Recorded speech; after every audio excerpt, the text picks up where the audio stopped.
के तट पर सूर्य अस्त हो रहा था, जो गंगा नदी के किनारे विशाल कुंभ मेले को गर्म नारंगी रोशनी से भर रहा था। हवा में धूप और मंत्रों की गूंज भरी हुई थी।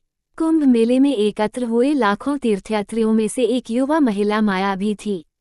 वो हिमालय के एक छोटे से गांव से आई थी, जो जिज्ञासा और आध्यात्मिक खोज की भावना से प्रेरित थी।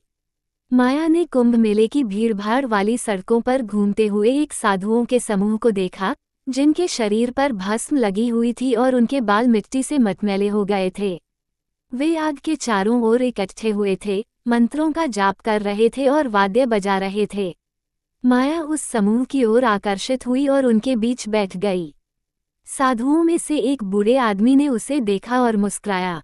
आओ बच्ची, उसने कहा, हम तुम्हारा इंतजार कर रहे थे। माया हैरान थी, लेकिन बूढ़े आदमी के शब्दों ने उसके भीतर कुछ गहरा छू लिया।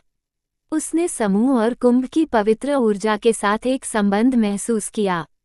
अगले कुछ दिनों तक माया ने अपने दिन साधुओं से सीखते हुए और अपनी रातें तारों के नीचे सोते हुए बिताए। उसने एक ऐसी स्वतंत्रता और आनंद की भावना महसूस की जो उसने पहले कभी नहीं अनुभव की थी।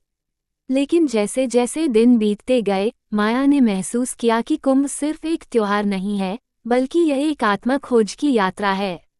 उसने विभिन्न जीवनशैली के लोगों को देखा, जिनकी अपनी कहानियां और संघर्ष थे।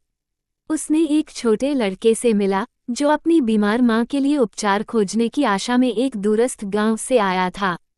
उसने एक बूढ़े आदमी से मिला, जिसने अपना जीवन प्राचीन शास्त्रों का अध्ययन करने में बिताया था और अब ज्ञान प्राप्त करने की खोज में था।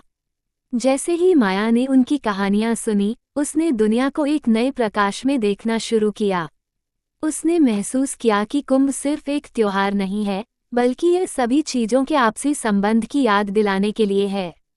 कुंभ के अंतिम दिन माया ने उन लाखों तीर्थयात्रियों में शामिल हुई जो पवित्र जल में डुबकी लगाने के लिए नदी के किनारे एकत्र हुए थे।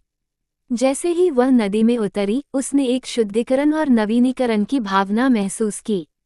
जैसे ही वह पानी से बाहर निकली, माया ने उस बूढ़े साधु को देखा जिसने उसे पहली बार समूह में स्वागत किया था।